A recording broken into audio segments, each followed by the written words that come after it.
Chef, un requin. Il y a un requin derrière! Cassez-vous, il y a un requin! Bonjour à tous et soyez les bienvenus sur Nienko TV. En général, quand une série de films à succès en arrive à dériver... Ouais, ça se dit. On arrive à dériver sur le thème des vacances pour justifier un nouveau film, c'est rarement bon signe. Dankeschön. Viens pas avec nous, hein? Dankeschön pour tout. Moi, mourir! Je compte pas les films qui ont vocation dès le départ à être des films de vacances, comme Camping, ou comme Nos Jours Heureux. J'adore les films de vacances qui nous font ressentir les préparatifs et l'excitation du départ. Le temps qui a à la fois l'air de s'arrêter et de filer extrêmement vite aussi. Comme dit Patrick Chirac, se sacrifier 11 mois de l'année pour ces 3 semaines de bonheur. Non, je parle de ces séries de films qui, à un moment donné, alors qu'elles n'ont pas une destination à parler de vacances, va quand même, à un moment donné, amener ses personnages sur une plage, histoire de voir ce que ça va donner. Attention tout le monde à l'eau! Partie de chat obligatoire et fais-moi le chat! C'est comme la 3D dans les années 80, qui permettait à certains films d'horreur de faire un film de plus, les Freddy, les Vendredi 13, etc. La 3D justifiait à elle seule un nouveau film parce que ce serait différent des autres. Si tu as vu la fille là-bas, elle a les yeux d'un bleu. Bleu d'Auvergne. Ah, bleu d'Auvergne, exactement. Pour en revenir aux comédies, quand Police Academy nous a emmenés pour le 5e film, c'était déjà bien long, à Miami, pour montrer nos personnages, et seulement une partie d'entre eux, parce que la moitié des castings de départ avaient fui, et ben les voir jouer au volley ou au limbo, ça va bien 5 minutes, ça fait pas un film.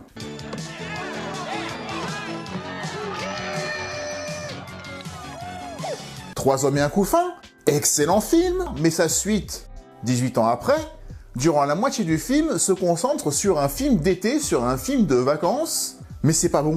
Du Cobu qui à un moment donné va à la plage, je crois pour le 2e film, mais en même temps, est-ce qu'il y a un seul bon film du Cobu? C'est un débat. C'est comme le petit Nicolas en vacances, qui n'a rien à raconter, qui a juste envie de montrer des personnages dans un cadre différent. Et pour mieux faire ressortir ses yeux, elle s'habille tout en bleu. En bleu de méthylène. Il y a que Babysitting 2, histoire de parler un peu de Philippe Lachaud, parce qu'il y en a quelques-uns parmi vous qui commencent à me demander aussi de parler de films un peu plus récents, mais Babysitting 1 ou Babysitting 2 sont tous les deux excellents. Après, il y a les films qui dérivent sur les vacances, et il y a les films de vacances, même s'ils n'ont pas dérivé, qui se passent à Saint-Tropez. Se passer à Saint-Tropez, ça aussi, c'est pas toujours très bon signe. Mais à une certaine époque, beaucoup dans les années 80, il suffisait de mettre Saint-Tropez sur le titre d'un film pour avoir une certaine garantie de succès, ou en tout cas avoir un soutien minime des producteurs. Le facteur de Saint-Tropez, une purge. Pourtant, il y a Galabru dedans, et France Rumilly, et d'autres. On se détend et on boit frais à Saint-Tropez. Combien il y a de films qui se passent à Saint-Tropez dans la deuxième partie des années 80 qui sont des catastrophes? Et pas que les années 80. Les randonneurs à Saint-Tropez se laissent regarder quand même, je pense, mais on est très loin du premier. En tout cas, ça ne vole jamais haut, et ça tient plus du plaisir coupable que du plaisir tout court.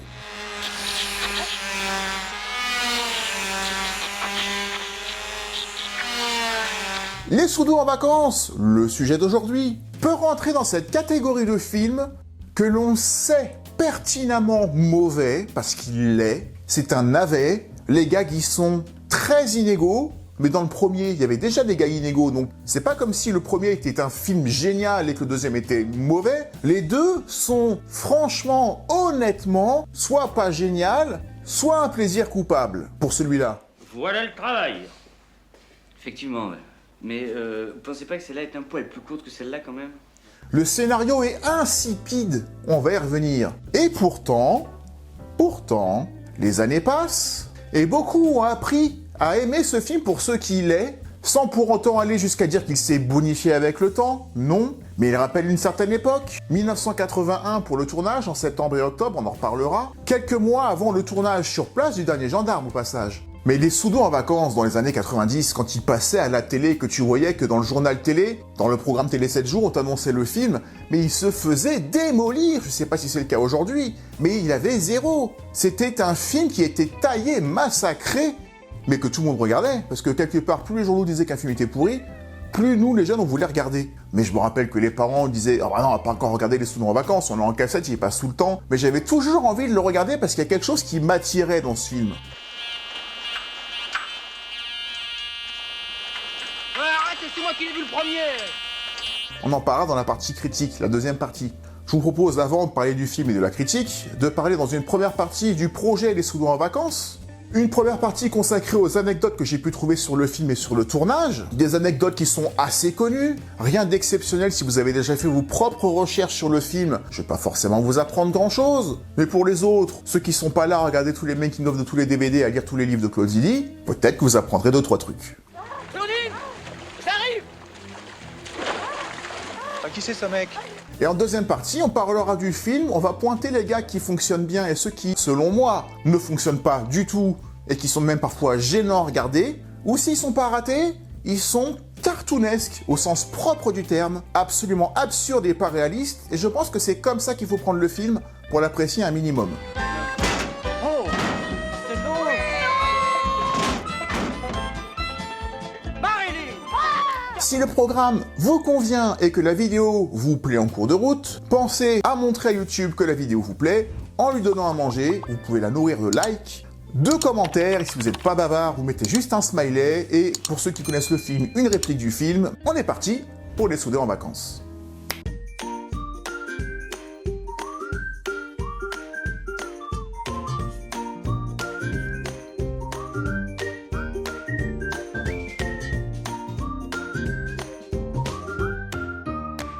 Après le succès important du premier Soudoué, qui a permis à Claude Zidi de relancer complètement sa carrière de réalisateur après un échec, l'échec de Bête et Discipliné avec Jacques Villeray, retour au succès conforté par les résultats d'Inspecteur à la bavure, dont nous avons également fait une vidéo, 3,6 millions de spectateurs également, près de 4 pour les Soudoués, un projet dans lequel il avait fait participer la plupart de la troupe des Soudoués, en tout cas les acteurs qui tournaient pas. Claude Zidi s'est alors légitimement demandé, mais que faire avec les Soudoués? Une suite semblait forcément s'imposer, il y avait de la demande. Mais que pourraient faire des personnages justement aussi peu doués, de façon à ce que ce soit crédible? Maintenant on retrouve tous ces glandeurs en train de nager en plein bonheur. Ils sont à une garden party, plutôt Neuilly que porte de Clichy. Claude Zidi, le réalisateur, et DJ Kaminka, avec qui il avait coécrit Les Soudoués, Claude Zidi c'est plus les dialogues et Kaminka c'est plus l'histoire, ont des envies d'Amérique, des envies de grand. Ils songent alors à faire un voyage à New York pour les Soudoués, et lorsqu'ils arrivent là-bas, par un concours de circonstances, ils perdent toutes leurs affaires et tout leur argent et se retrouvent coincés là-bas sans la possibilité de revenir. Et l'idée m'intéresse beaucoup, ça aurait pu nous montrer que suivre les cours d'anglais du professeur Jumeaucourt dans le premier film aurait pu s'avérer être utile si tu parles pas un mot d'anglais et que tu vas à l'étranger. Nos neiges, tous Seychelles. Tu vas me donner les clés de mon appartement. Ouais. Pourquoi te vouloir clé off appartement? Ou encore mieux, on aurait pu se servir du traducteur Enchanté de faire votre connaissance. du premier film, celui du personnage MC2, qui au lieu d'écouter le cours, est en train de draguer la voisine d'à côté en parlant sur son traducteur. Peut-être même qu'on aurait pu avoir la version où il y avait juste besoin de lui parler, et c'est elle qui aurait donné les réponses. Et encore bientôt, j'aurai même plus besoin de taper sur les touches. Je lui parlerai et elle me donnera la traduction directement. Alors franchement, pourquoi je me casserais le cul? Ça aurait donné du sens à un gag du premier film, et un gag a, pour être bon, vocation à faire avancer l'histoire ou les personnages. S'il est juste là pour nous faire rire, c'est un demi-gag. Voilà, Cousteau.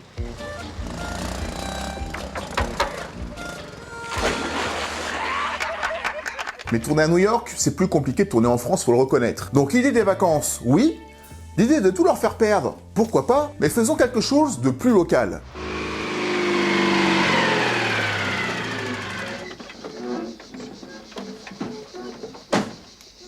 Qui dit vacances, dit soleil.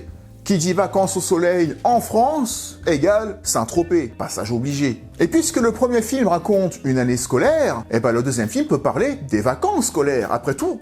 C'est cohérent. Qui plus est, fort de ces deux succès commerciaux consécutifs, Claude Zidi a pu acheter une maison à Saint-Tropez, celle qu'on voit dans le film, et va s'en servir comme décor pour une bonne partie du film qui se passe là-bas. En prenant un loyer de la part de la production, parce que c'est quand même chez lui, mais il faut payer, mais c'est quand même moins cher que de devoir trouver, repérer des lieux de tournage à Saint-Tropez, ça doit coûter une blinde.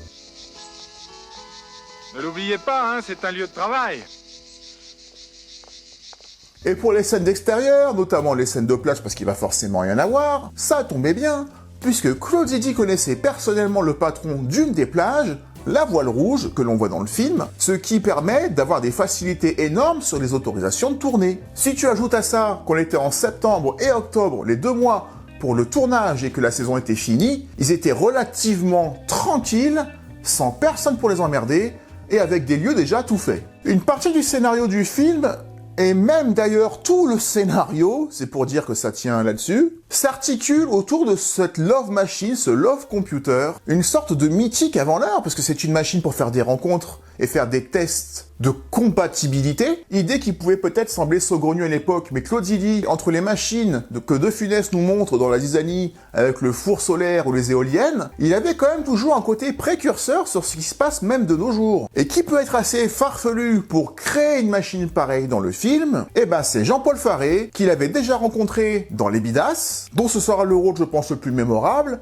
en tout cas celui pour lequel on le reconnaît dans la rue. Il a un côté Doc à la française, un côté Einstein qui plaît beaucoup et qui passe très bien. Cette suite des Soudoués va avoir également pour tâche d'introduire de nouveaux personnages, et des personnages principaux. Une nouvelle recrue va donc apparaître dans la troupe de Zidi, recrue qu'il va reprendre, qu'il va refaire travailler dans les ripoux peu après, une comédienne repérée par un de ses agents dans une pièce de théâtre belge à Bruxelles, car Claude Zidi voulait, pour le rôle de Claudine et d'Hélène, une actrice ou une comédienne d'expérience, mais pas connue du public français. Tu crois au destin, toi? Tu sais qu'on n'aurait plus jamais se rencontrer. Hein. Tu veux du pain? Attends, bouge pas, pardon. Tiens. Ce sera bien entendu Grâce de Capitani, qui devait le lendemain passer par Paris, et Claude Zidi va en profiter pour la rencontrer. Il va lui demander qu'est-ce qu'elle a fait avant, et quand elle va lui dire qu'elle a fait beaucoup de théâtre et qu'elle a joué dans du Shakespeare, dans du Hanouille ou dans du Molière, ça va lui suffire, elle va même pas passer d'essai. Eh, comment tu me trouves, moi? Marrant? Ouais, d'accord. Non, mais je veux dire, physiquement. Peut-être qu'il aurait dû.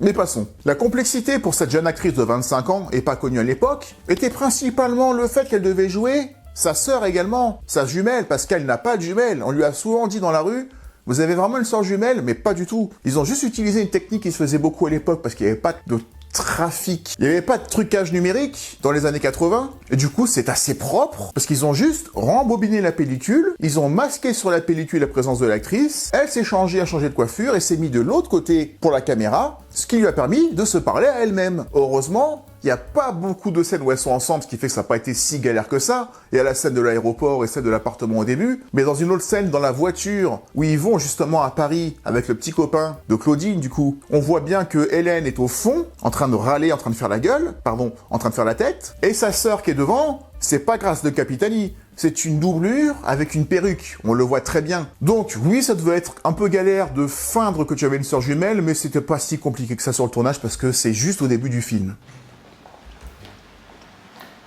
Monsieur Memphis, pour le contrat, annulé. Allez. Un autre personnage central, principal et adulte cette fois-ci, venait de l'idée de parodier ou de copier un producteur de musique connu de l'époque, qui était Eddie Barclay, et qui allait très souvent à Saint-Tropez justement. Il fallait donc trouver à la fois un chanteur de charme, ce qu'on appelle un crooner, qui soit également un bon comédien, et forcément il n'avait pas 36, Guy Marchand collait parfaitement. Qu'est-ce que vous foutez là? Bah justement, j'allais vous demander d'avancer mes vacances. Non. Allez dehors. Et c'est Vladimir Cosma qui va nous livrer là, mis à part pour destiner la pire composition de musique de sa carrière. Un moustique qui vole, qui m'emmerde. Un moustique en février, mais vous êtes sérieux là? Donc Vladimir Cosma va avoir pour tâche d'écrire une commande qui doit être le tube de l'été. C'est pas évident. Et Vladimir Cosma, c'est un compositeur. C'était pas un écrivain. Il écrit pas forcément les chansons. Lui, il va composer la musique. Il va donc demander à Philippe Adler ou Adler, je sais pas si on dit Adler ou Adler, mais c'est un spécialiste du jazz qui s'est aussi reconverti en écrivain de romans et qui a présenté aussi des émissions de jazz pour écrire la chanson. Désespoir, je vois tout en noir, il va pleuvoir. Chanson que Guy Marchand ne va pas apprécier et va refuser de chanter ces paroles-là. Il va réécrire lui-même la chanson, va même trouver le titre destiné et sa façon même de l'interpréter et de la chanter, ce qu'on appelle le gimmick. Destiné, on était tous les deux destinés. Maximum. Ça marche, là. Les aigus. Et c'est une anecdote bien connue. Mais Guy Marchand avait sa façon bien à lui de caricaturer ou de plagier ou de montrer ou presque d'insulter la variété française. Et il avait envie d'en faire des tonnes, justement, pour qu'on le sente à fond dedans, alors que cette musique n'avait pas vocation à fonctionner. Mais le public a tellement pris premier degré, ça a été son plus gros succès, ses plus grosses ventes, par 2 fois, parce que ça a été repris dans Le Père Noël est une ordure, on va en reparler juste après, mais ça l'a beaucoup vexé, non seulement parce que c'est son plus gros succès alors qu'il estime être un chanteur de jazz, mais en plus, Vladimir Cosma voulait que Guy Marchand l'interprète comme si c'était la plus belle chanson du monde, et qu'il y croit sincèrement. Dans la vie, aucun jour n'est pareil, tu t'ennuies. Alors que Guy Marchand voulait passer pour un chanteur ringard, à chanter une chanson ringarde. Et justement, dans Le Père Noël est une ordure, je viens d'en parler, au moment où il y a le slow entre Thierry Lhermitte et Christian Clavier, il devait pas passer cette chanson-là au départ. Et c'est au moment du montage et du mixage qu'ils se sont rendus compte en panique qu'ils n'avaient pas les droits pour la musique en question, et ils ont demandé à Vladimir Cosma « Qu'est-ce que tu as en stock pour remplacer cette musique ?» Et ça a été Destiné, qui est redevenu numéro 1 un an après, durant la sortie du Père Noël est une ordure. Donc elle est devenue culte par 2 fois, et pour l'éternité.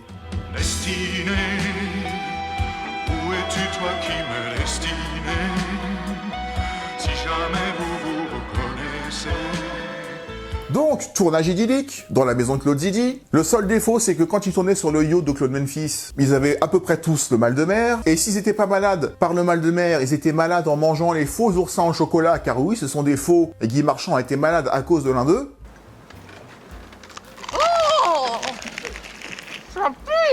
Mais mis à part ça, le cadre était tellement idyllique qu'une semaine après le clap de fin, ils étaient tous encore là sans se l'être forcément dit les uns aux autres, dans les alentours, pour profiter du soleil d'automne, parce qu'en octobre, dans le sud, on peut encore largement se baigner. Et ouverture officielle de l'oursinade. Allez.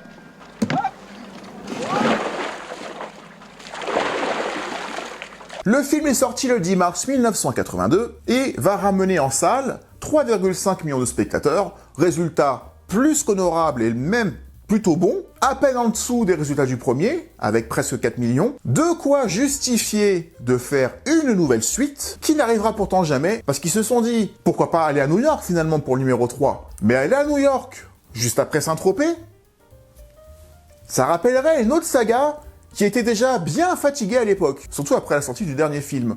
Et je pense que la qualité, on va dire compliquée, du dernier Gendarme a pas dû inciter Claude Zidi à vouloir faire des Soudoués, une saga qui les aurait concurrencés, alors que pourtant, la place allait pourtant bientôt se libérer. Passons à la deuxième partie, l'analyse des Soudoués en vacances. J'ai un truc à te dire, cher public, alors cale-toi cool dans ton fauteuil et je t'explique tout en un clin d'œil. Une des premières difficultés que j'ai avec le film, c'est que j'ai un problème avec son casting, ou plus précisément le casting du deuxième par rapport au casting original du premier. Non pas le casting en lui-même, parce que le fait d'ajouter Guy Marchand ou Charlotte de Turquin sont des bons comédiens, j'ai aucun souci, mais j'ai un problème de cohésion, de cohérence entre le casting du premier Soudoué et le casting de celui-là. Déjà, il y a les acteurs qui étaient là dans le premier et qui sont là dans le deuxième, mais dans des rôles différents. Salut les filles. Radio. Quand t'as 2 films aussi rapprochés et que tu vois des acteurs se côtoyer entre eux sans réaliser que ce sont les mêmes physiquement que celui d'avant et sans se faire la remarque, je trouve ça limite vexant, voire insultant. Ah bon sang, mais ça coupe pas, ça, donnez-moi un autre. Alors j'adore retrouver Hubert Deschamps en chirurgien douteux qui fume pendant les opérations, y a aucun problème. Mais c'est quand même lui qui jouait le prof dans le film d'avant. Et ça choque personne. On a l'acteur qui jouait Bruce. Faites-le parler, j'appelle les flics. Non, ne quittez pas, monsieur, ne quittez pas le Normand, ne quittez pas. Le gorille, le vigile, qui cette fois-ci est justement un garde du corps de Gérard Lenormand qui joue son propre rôle. Mais au moment où il embarque Bébel, qui fait semblant d'être un harceleur de téléphone, c'est lui qui emmène Bébel de force. Et c'est une scène qu'on voit de loin. Ne quittez pas un instant. Qu'est-ce qui se passe? Allez, pas ici. Eh oh, qu'est-ce qu'il y a? Eh oh, mais qu'est-ce qui se passe là? Eh oh! Qui est expédié alors que j'aurais voulu revoir Bébel malmené par le même. Pourquoi est-ce que ça n'aurait pas été le même employé ailleurs? C'est dommage. Mais je suis le 17! Je suis le 17! Mais je suis le 17!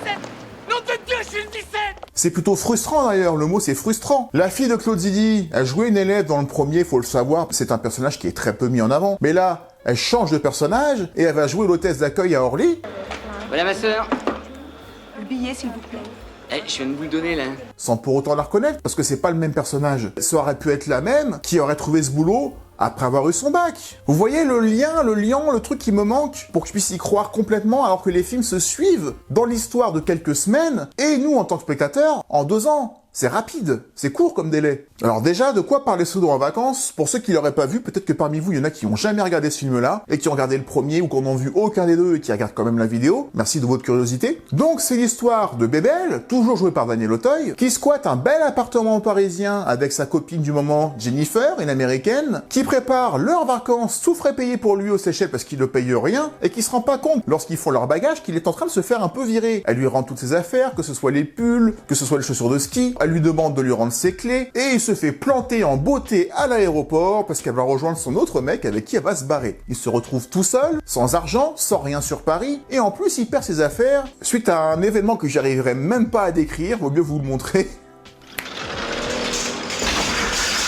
Hey, les affaires!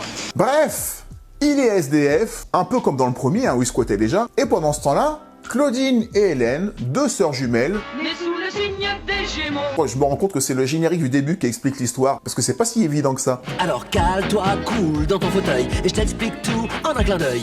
Claudine et Hélène, 2 sœurs jumelles, Ré, mi, fa, sol, sol, sol, ré, do. se préparent à partir en vacances, l'une allant également aux Seychelles avec son mec, c'est Claudine, L'une Claudine part pour les Seychelles, l'autre Hélène qui est aussi jolie va à Paris chez une amie. pour redescendre éventuellement dans le Midi. Ça fait quand même un petit peu moins rêver. Oh la jumelle qui tire la tronche, y a comme un malaise dans les bronches. Mais Hélène, jalouse de sa sœur Claudine, et vu qu'elles sont jumelles, va se servir de leur proximité physique, ça se dit pas ça, enfin de leur ressemblance en tout cas, pour prendre la place de sa sœur sans que le mec ne puisse y voir quoi que ce soit dans une scène qui est excellente. Et le type, il a vu que du feu? Je peux te dire, moi, elle me fait un coup comme ça, je m'en aperçois tout de suite.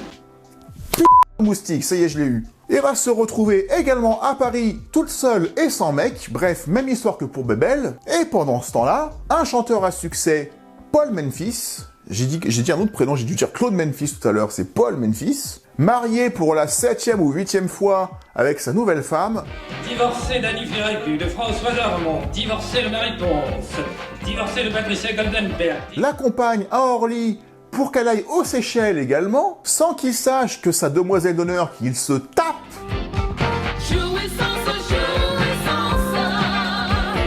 bientôt vacances. partent ensemble toutes les deux, parce qu'en fait elles savaient l'une et l'autre qui jouent un double jeu, et se retrouvent tout seuls en ayant perdu et sa femme et sa maîtresse.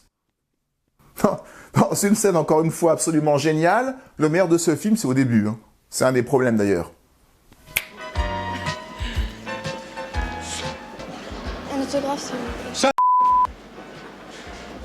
plaît. Et Claudine et Bébel vont se rencontrer chez Paul Memphis qui fait une espèce d'expérience pour avoir le tube de l'été en faisant danser des gens ensemble qui sont reliés à une love computer qui est là pour dire quand est-ce que ça fait tilt entre eux et quand est-ce que la musique a un effet positif sur chacun.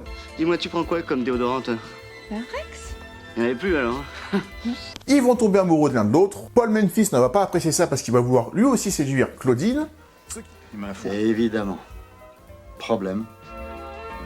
Qu'est-ce qu'il a de plus que moi, cet avorton? Ce qu'il va réussir plus ou moins à faire, en tout cas il va réussir à les séparer. Il va l'emmener à Saint-Tropez, soi-disant pour la faire travailler en tant qu'interprète et traductrice de japonais parce qu'il veut chanter son tube de l'été. Il est pas mort. Son tube de l'été destiné pour des japonais. Destinés, on était tous les deux destinés. Ça vous dérange pas trop? Et Bébel, qui se rend compte qu'il a été un petit peu manipulé, va décider d'aller lui aussi à Saint-Tropez avec ses copains les sous-doués pour récupérer sa belle. Il y a un chanteur à la con qui m'a piqué ma fiancée. Je vais chercher mes copains puis on va aller la récupérer. Tout ce que je vous ai dit là, c'est le premier quart d'heure du film. L'heure et quart qui suit, ou on va dire plutôt l'heure qui suit, je pense que c'est plus découpé comme ça va être juste reséduire une nana que t'as connue la veille, d'ailleurs, au passage. Sans savoir que c'est la fin de ta vie, parce que la machine nous le dit à nous spectateurs, et aussi à ceux qui ont créé la machine, mais ni Bébel, ni Claudine ne savent que la machine a vu qu'ils étaient faits pour être ensemble. Ils sont faits l'un pour l'autre et ils le savent pas encore. Moi, je le sais déjà. On peut se poser la question, dans cette deuxième heure, de pourquoi il s'acharne autant sur une nana qu'il connaît à peine.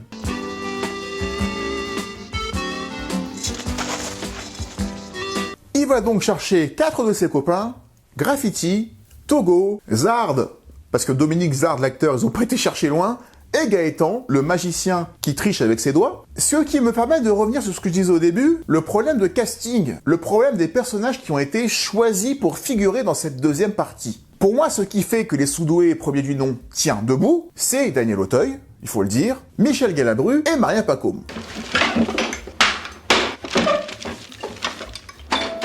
Si tu choisis de te passer de Galabru ou de Maria Pacôme, parce que quelque part, qu'est-ce qu'ils auraient eu à faire ici? Mais tu perds en charisme énormément. Mais admettons, c'est comme ça.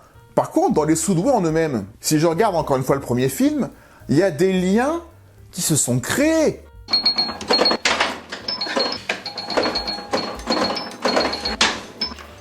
Auxquels on a assisté entre certains d'entre eux. Il y a même des liens qui existaient avant que le film commence. Bébel et Julien. Julien et Caroline. Où sont passés Julien et Caroline?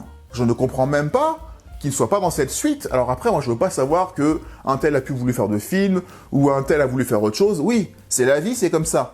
Mais moi, en tant que spectateur qui me pose la question de pourquoi est-ce que Bébel est devenu ami avec une partie de ceux qu'on voit maintenant, pour moi, si on y réfléchit 2 secondes, le fait qu'il n'y ait pas Julien dans ce film, c'est pas normal. Le personnage de MC2, enchanté de faire votre connaissance dans le premier film, celui qui séduit Jeanne dans le cours de chimie, d'où le nom MC2, il est en caméo au début du film dans le générique. Pourquoi est-ce qu'il est là? Mais pourquoi est-ce qu'il joue pas dans le film? C'est frustrant.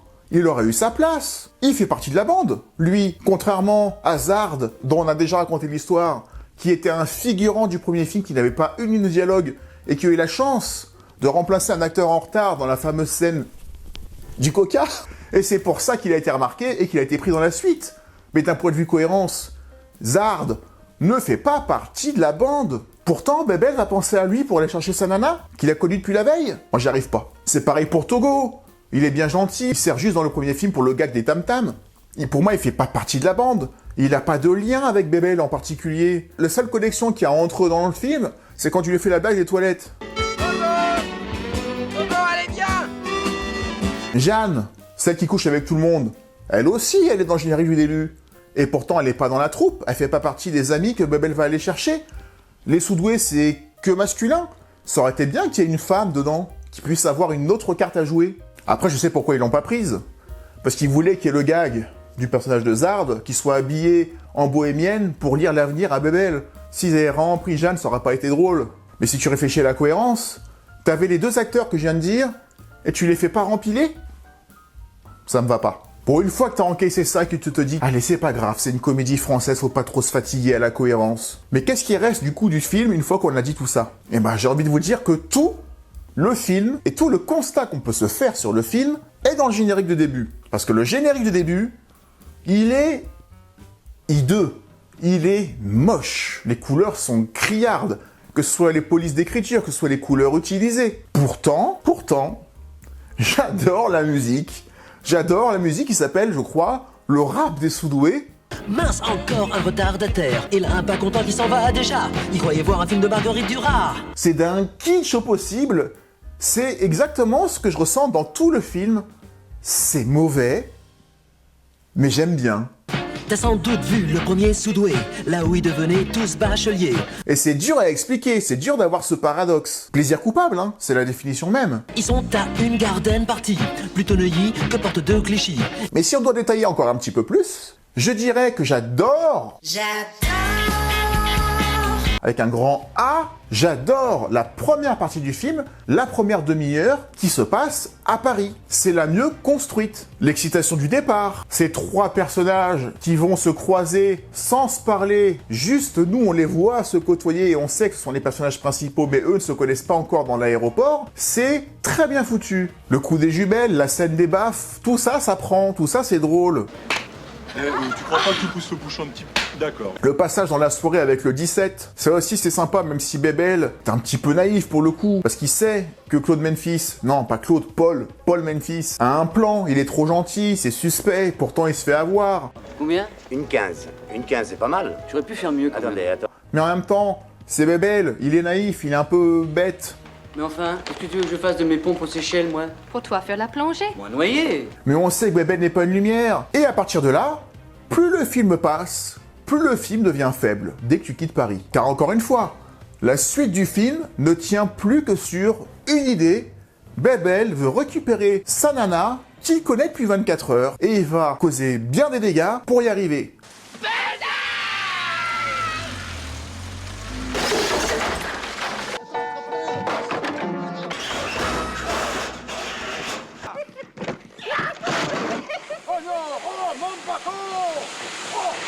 Encore une fois, tu te poses une seule seconde sur pourquoi elle, alors qu'une journée encore avant, il était avec Jennifer. Bon, comédie, pose pas de questions. Je sens qu'il y en a qui vont dire dans les commentaires « Ah, mais tu te fatigues trop, tu te prends la tête pour rien. » Il y a quand même des choses qui ne vont pas. On peut le dire, même si ça ne retire rien au côté culte du film. Alors même si on est à Saint-Tropez, il y a des gags qui sont bons. Faudra m'enlever ça, hein? Ouais. Tout ce qui entoure la scène avec les gendarmes est mince quand même. Tu fais un film en 1981 avec 2 gendarmes, un Saint-Tropez qui sort d'une méhari verte et tu ne penses pas une seule seconde que tu pourras utiliser, non pas Galabru et De Funès, mais 2 gendarmes que t'as pas vus depuis longtemps. Christian Marin, Jean Lefebvre, Grosso et Modo. Mince, frustrant, mais les 2 personnages choisis sont très bons.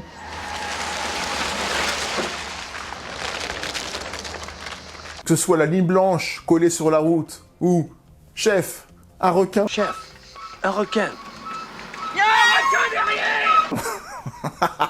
C'est le meilleur passage du film avec le début. Bloquez-vous, il y a un requin. Il y a un requin derrière. Cassez-vous, il y a un requin. Ou chef, une cabine de douche. Bref, c'est un running gag, c'est un fil rouge. Et j'aime le gag à fil rouge. Faut pas que ce soit trop, mais c'est bien dosé là pour le coup. Chef, une cabine de douche.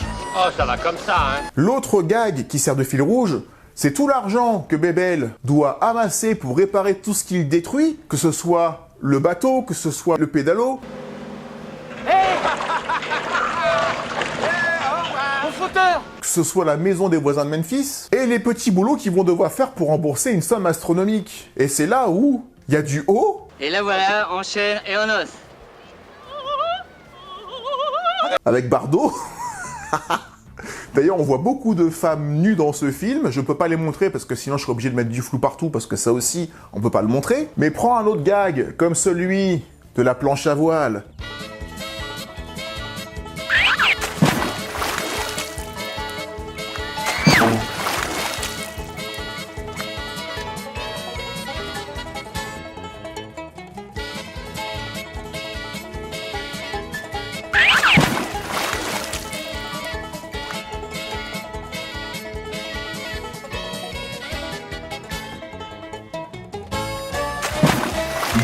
Avec cette musique atroce où t'as bien compris qu'il est en train de tricher, d'aller vite parce que t'as des mecs qui sont en train de le tirer par en bas. C'est long, c'est nul et c'est à l'image de la plupart des gags de ce film où tu les regardes et tu les regardes longtemps et c'est long et ça gêne, c'est gênant. Le seul truc qui est drôle avec cette scène-là, c'est qu'il gagne une coupe qui a aucune valeur et le gag il est là.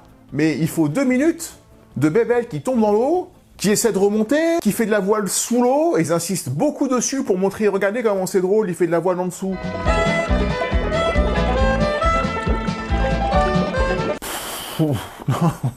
C'est pas drôle. Je suis désolé pour ceux qui ont trouvé ça drôle, hein. Libre à vous, après tout, l'humour, c'est une question aussi d'interprétation. Mais ceux qui ont trouvé ça drôle pendant les 2 minutes, et qui sont comme le personnage de Zarb sur la plage, en train de rigoler, il est tombé, il a encore tombé, il a encore tombé dans l'eau. Pas pour moi, en tout cas.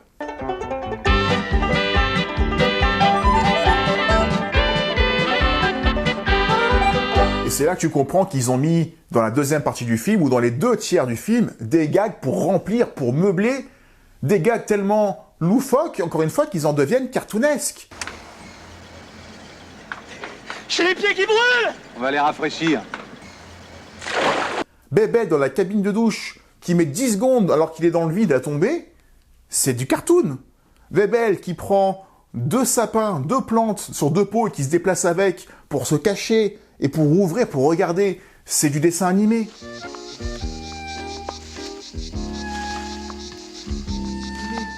Il y a beaucoup de gags dans ce film, c'est du dessin animé complètement absurde. Et si tu acceptes ça, tu peux passer un bon moment. Merde, mon piano. Mais je vois pas le rapport. Et encore, les sous-doués c'est très visuel, donc pourquoi pas. Mais ça justifie pas un film. Dans le premier, t'avais un but, avoir le bac. Là, le but, c'est des gags aussi cartoonesques et loufoques pour récupérer une nana qu'il connaît pas. Viens t'aider. Tu as plus tendance à te poser la question, en tant que public, de qu'est-ce que tu fous là? Même le coup du requin, ça n'a pas de sens. Ça marche, mais ça n'a pas de sens. C'est du loufoque. Vous avez pas dit d'enlever la tâche, là? Ouais, ça vient, ça vient. Ça vient, ça vient. Comme cette opération où pendant 4 ou 5 fois, il va le raccourcir jusqu'à ce qu'il ne reste plus rien de lui. Il est rouillé, cendrier. Cendrier. Écoutez, hein. Je sais pas si c'est drôle. C'est drôle quand il met sa clope et qu'il cherche un cendrier et qu'il le met dans la bouche du patient. Mais voilà, c'est pas crédible. Tout comme Petroni qui se suicide en disant « elle a avalé tout un tube de barbiturique » et que tu te rends compte qu'elle a avalé le tube. Tu vois, ça n'existe pas. Elle a bien avalé tout un tube de barbiturique. Mais heureusement, elle a oublié d'enlever le bouchon. Et donc, comme ça n'existe pas, t'as l'impression que c'est un rêve à la limite. Ça m'aurait pas plus choqué que ça. Un peu comme Brise de Nice 3, tout est tellement incroyablement impossible à faire, mais c'est pas pour rien, c'est parce que le personnage de Brice raconte sa propre histoire et adore exagérer les trucs. Mais là, c'est pas le cas, ça existe, mais pourtant c'est impossible. Donc du coup, quand le film s'arrête, vu que tu te dis que c'était n'importe quoi, bah le film tu l'oublies, tu te dis juste que c'était un prétexte pour mettre des gags parce qu'ils avaient envie de les faire.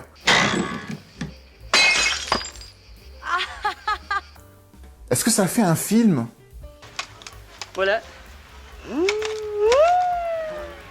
Quand je parle d'un rêve, la fin m'y fait également penser à ce rêve. Parce que t'as quand même Bébel. Déjà, je comprends pas pourquoi ses amis se déguisent, se travestissent avec Paul Memphis pour essayer de les rebrouiller une dernière fois, pour les réconcilier 2 minutes après. Alors on peut se dire que Paul Memphis voulait se servir de son spectacle et se servir des deux pour faire sa propre promo. Les problèmes avec Claudine, à la première de mon spectacle demain, c'est moi qui vais les résoudre. Si tu veux. Mais vu que tu les fais encore se séparer pendant 2 minutes top chrono et qu'après ils reviennent ensemble, et que tu les fais revenir ensemble pour que la sœur Hélène revienne et se rebarre avec le petit copain de sa sœur, mais quelle garce celle-là! Bah il est parti avec toi il y a un quart d'heure, bébé. C'est une blague? Ah, quand je pense à ton ex-fiancé qui est parti avec ta frangine sans s'en apercevoir, fallait vraiment qu'il soit con, tu vois. Mais du coup, ça veut dire qu'on se tape encore une fois ce film pour rien. Parce que ce film tient du fait que c'est un couple fait pour être ensemble et qu'à la fin, ils le savent. Et pourtant, Bébel ne va rien voir du tout. Et donc forcément, ils vont se séparer. Donc tu as traversé 1 heure de Saint-Tropez pour rien. J'espère juste qu'il va apprécier la croisière, même si c'est pas avec la bonne. Tout ça pourquoi? Pour faire le gag plutôt bon de Bébel qui se fait la réflexion qu'il fallait vraiment être bête pour pas se rendre compte qu'il part avec la mauvaise alors que c'est exactement ce qu'il fait. Et ça marche. Mais le prix de ce gag, c'est que le film n'a plus aucun intérêt. S'il en avait déjà un, réunir un couple fait pour être ensemble, pas même pas. Parce qu'à la fin, ça sera pas le cas. Ça ne fait que renforcer la sensation que ce film n'est là que pour te faire des gags bizarres, des gags que tu ne verras jamais dans un autre film. Le requin, par exemple. C'est un côté presque illimité et impossible à prévoir au niveau des gags qu'ils vont te proposer dans les scènes d'après, parce que ça peut tellement aller dans tous les sens, que le côté jubilatoire du film qui fait qu'on l'a tous apprécié à un certain niveau, je pense que ça vient de là, en fait. Mais encore une fois, si tu te poses 2 secondes pour y réfléchir, tu te rends compte aussi que Bébel, il maltraite ses amis. Amis qui n'en sont pas vraiment, en tout cas pour moi, ils devraient pas l'être, en tout cas avec la plupart d'entre eux. Il les fait venir, il leur fait perdre de l'argent, il demande même à Gaëtan de sacrifier son camion pour payer les dettes. C'est pas le sien, le camion, hein. Et quand ils gagnent la croisière vers les îles grecques, ces 4 amis, ils refont leur bagage pour rentrer chez eux. Une semaine sur le bateau de Memphis, hein. T'as une veine, je te dis pour de quoi, toi. Je sais bien. Tu nous enverras des cartes postales, hein.